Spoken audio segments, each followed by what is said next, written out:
मैं चाहता हूँ आप खुल के बताएं कि आपने मारण कैसे किया। दीपक भाई देखो, सीधी सी बात है, सच्चाई बताता हूँ आपको। अगर मेरे ऊपर कोई हमला करेगा खाली फिर हम भी नहीं बैठे, जवाब तो दूंगा। बेताल को भेजा, ऐसे अग्नि बेताल को भेजा, रंगनाथ बेताल को भेजा, जा करके फिर इन्होंने जो उस व्यक्ति के साथ किया है, भाई अग्नि बेताल ने जा करके उसके आश्रम में आग लगा दी। जीवित तो है वो व्यक्ति, लेकिन उसकी हालत ऐसी खराब है, दोबारा उसने कोशिश नहीं की। मैं चाहता हूँ आप खुल के बताएं कि आपने मारण कैसे किया था। दीपक भाई देखो, सीधी सी बात है, सच्चाई बताता हूँ आपको।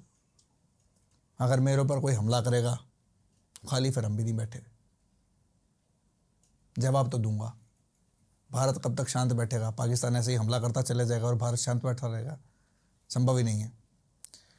दीपक भाई मैंने बताया था, इस व्यक्ति की चीज़ तो मेरे पास आई गई, जो रुद्राक्ष था वो मैं ले आया उसको। रुद्राक्ष ला करके मैंने देखा उसमें 13 आत्माएं उसने डाल रखी थी।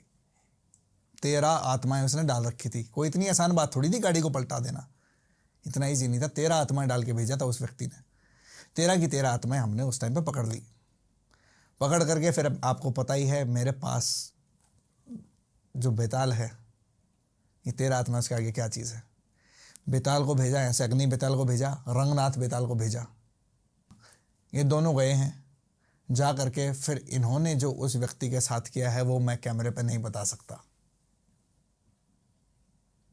आगे आप समझ गए होंगे, समझदार को इशारा काफ़ी है। जीवित तो है वो व्यक्ति, लेकिन उसकी हालत ऐसी खराब है, दोबारा उसने कोशिश नहीं की। समझौता करवाने गया था मैं तो, अगर कोई ऐसा करेगा तो आत्मरक्षा करना मेरा अधिकार है।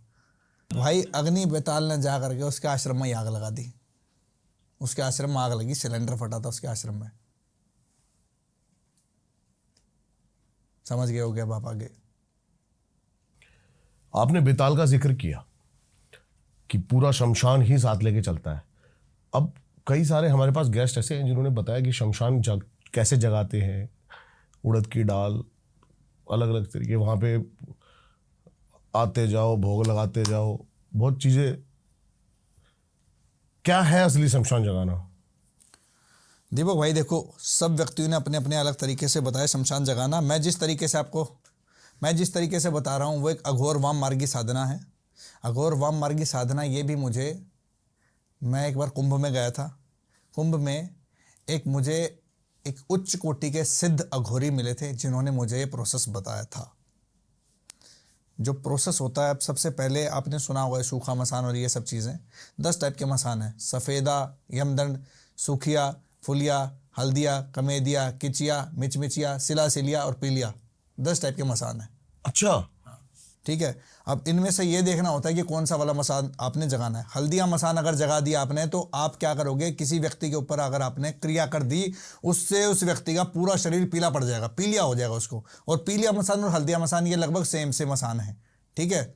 सफ़ेदा मसान क्या है, आपने देखा होगा कुछ लोगों की बॉडी पे सफ़ेद पैचेस हो जाते हैं। वो तो एक बीमारी है। बीमारी भी है और वो क्रिया भी भेज सकते हो आप। सफ़ेदा मसान अगर जगा दिया, पूरे शरीर को सफ़ेद कर देगा वो। ये चर्म रोग, चितकबरा बोल देते ना, चितकबरा हो गया ये, वो कर देते हैं। वो क्रिया के द्वारा भी किया जा सकता है। नॉर्मल इंसान को भी किया जा सकता है। उसकी बॉडी भाई, ये इसमें चलता है, आपके बॉलीवुड इंडस्ट्री के अंदर चलता है, बहुत सारे मॉडल्स के साथ होता है। उनकी बॉडी के अंदर जो है स्किन डिसीज भेज देते हैं बहुत सारे। वो सफ़ेद तो बहुत बाद में पड़ती है, उससे पहले बहुत सारे स्किन डिसीज आ जाते हैं उनकी बॉडी के अंदर। ठीक है। इस तरह की भी चीज़ें होती हैं।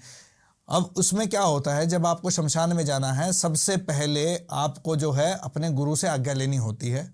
ये अमावस्या की रात्रि में ही की जाने वाली साधना है। अमावस्या की रात्रि में ही आप ये चीज़ कर सकते हैं। इसमें सबसे पहले जैसे ही आप शमशान में जाएंगे, ये जो मैंने आपको बताया ना 10 अधिपति है शमशान के, ये 10 अधिपति है, ये प्रेतों की शक्तियाँ हैं, जो शमशानों के नाम जो मैंने आपको बताए। इनके हिसाब से जब आप इनसे पहले गुरु से परमिशन ली, फिर आप इनसे आज्ञा लेंगे। एक रात पहले आप जाएंगे, जा करके आप उनसे रिक्वेस्ट करेंगे शमशान से कि हम कल आपको जगाने के लिए आएंगे, कृपया हमें मार्गदर्शन दीजिएगा और हमारी साधना को सफल बनाइएगा। गुरु मंत्र का उच्चारण करने के बाद आपने एक दिन पहले जाकर परमिशन लेनी है, अमावस्या से एक दिन पहले। अमावस्या पे फिर जब आप चले गए, अमावस्या पे जा करके फिर आपने जो है वहाँ से अब ये देखना है कि किस शक्ति का आवाहन करना है। इन मसान को जगा के आप बेताल को भी सिद्ध कर सकते हो, यक्षिणी को भी सिद्ध कर सकते हो, और प्रेत हैं, पिशाच हैं, गंधर्व हैं, यक्ष हैं, इन सब को सिद्ध कर सकते हो। क्योंकि मसान जो है वो पूरी की पूरी शक्तियाँ एक साथ आ जाती है। ठीक है। यहाँ से आपने सिद्ध किया, उसके बाद सबसे जो कीमती चीज है यहाँ पे जो समझने जैसी है, ये शक्तियों के दो सेनापति हैं, धूम्रलोचन और महिषासुर। धूम्रलोचन और महिषासुर जो हैं इनके सेनापति हैं, इस शमशान के सेनापति हैं। और उनसे बात करने से पहले दैत्य गुरु शुक्राचार्य को प्रणाम किया जाता है। दैत्य गुरु शुक्राचार्य का मंत्रोच्चारण किए जाते हैं। काली हकीक की माला को प्रयोग किया जाता है इसके अंदर। दूसरी चीज क्या है, काले चमड़े का आसन होता है इसके अंदर, भैंसे के चर्म का आसन होता है इसके अंदर, ठीक है। हालांकि मैं अभी फिर से बोलना चाहूँगा कि मैं यहाँ पे किसी भी पशु हिंसा को सपोर्ट नहीं करता हूँ। मैं आपको प्रोसेस बता रहा हूँ, सिर्फ इन्फॉर्मेशन देना चाह रहा हूँ। तो काले भैंसे के चमड़े का आसन इसमें प्रयोग किया जाता है। और फिर जो मैंने जो बताया, धूम्रलोचन और महिषासुर, उनकी परमिशन लेंगे आप। धूम्रलोचन और महिषासुर को प्रसन्न करके नेक्स्ट जो सबसे बड़ी महाशक्ति है शमशान की, माँ शमशान काली, और उनके साथ जो चलते हैं वो चलते भैरव, और उनके पीछे चलती हैं उनकी 64 योगिनियाँ। इनसे आप परमिशन ले करके फिर आप शमशान को जागृत करते हो। शमशान को जागृत करने का जो मैंने आपको प्रोसेस बताया था, जो जैसे इसमें पुतली विद्या के अंदर है, जैसे इसमें हमजात साधना के अंदर है, लगभग वैसा सा ही प्रोसेस है इसके अंदर, ठीक है। काफ़ी तरह की सामग्रियाँ साथ में लेके जानी होती है। वहाँ पे उन सामग्रियों को रख करके सामने अर्पित करके एक सुरक्षा घेरा बनाना होता है, चाकू से सुरक्षा घेरा बनाना होता है। गुरु मंत्र के साथ उच्चिष्ट गणपति जी को प्रणाम किया जाता है, उनका मंत्रोच्चारण किया जाता है। 11 बार उच्चिष्ट गणपति जी के मंत्र उच्चारण किए जाते हैं। उच्चिष्ट गणपति जो हैं वो तांत्रिक गणपति हैं, ठीक है। विघ्न को रोकते हैं, कोई भी विघ्न आपके कार्य में ना आए, ठीक है। उस चीज़ के लिए उच्चिष्ट गणपति का उच्चारण करेंगे। अब यहाँ से ये शमशान जागृत होता है। इस शमशान को अगर आपने एक ऊर्जा पिंड बना के किसी भी चीज़ के ऊपर छोड़ दिया, उसको विनाश कर देगा, ख़त्म कर देगा। इस तरीके से होती है मारण क्रियाएँ होती है। बड़े बड़े परिवार के परिवार ख़त्म कर दिए जाते हैं क्रिया डाल के। अभी मेरे पास रोकने का क्या उपाय है? रोकने का उपाय हमारे पास है। रोकने का ही काम करता हूँ मैं किसी के ऊपर छोड़ता नहीं हूँ, मैं उसको हटाता ही हूँ, ठीक है। मैं आपको बताता हूँ भाई, थोड़े दिन पहले मेरे पास एक केस आया था बंगाल से। एक व्यक्ति है जिसके पिताजी कॉन्ट्रैक्टर का काम करते थे, कोई बड़ी कंस्ट्रक्शन कंपनी के अंदर के वो लेते थे, अपना कॉन्ट्रैक्ट लेते थे, ठीक है। अच्छा पैसा कमाया। उनकी हालत ये हो गई, एक व्यक्ति ने उनके ऊपर क्रिया कर रखी थी, उनकी हालत ये हो गई, उनके पिताजी का कम से कम 3-4 करोड़ रुपए फंस गया। जो है कंपनीज ने उनको पैसा नहीं दिया, पैसा रिलीज़ नहीं किया, फंड्स रिलीज़ नहीं किया। उनके पिताजी अब इतने कंफ्यूज हैं कि भाई वो कोर्ट केस तक करने की हिम्मत नहीं हो रही है उनके अंदर।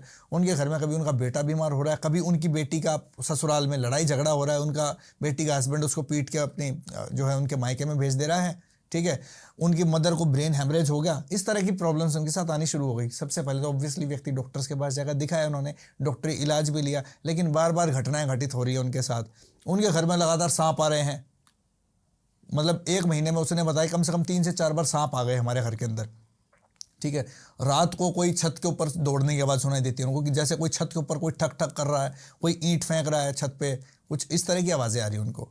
तो मैंने जैसे ही ध्यान किया, ध्यान में बैठा मैंने उस व्यक्ति के घर की सबकी फ़ोटोज़ मंगवाई।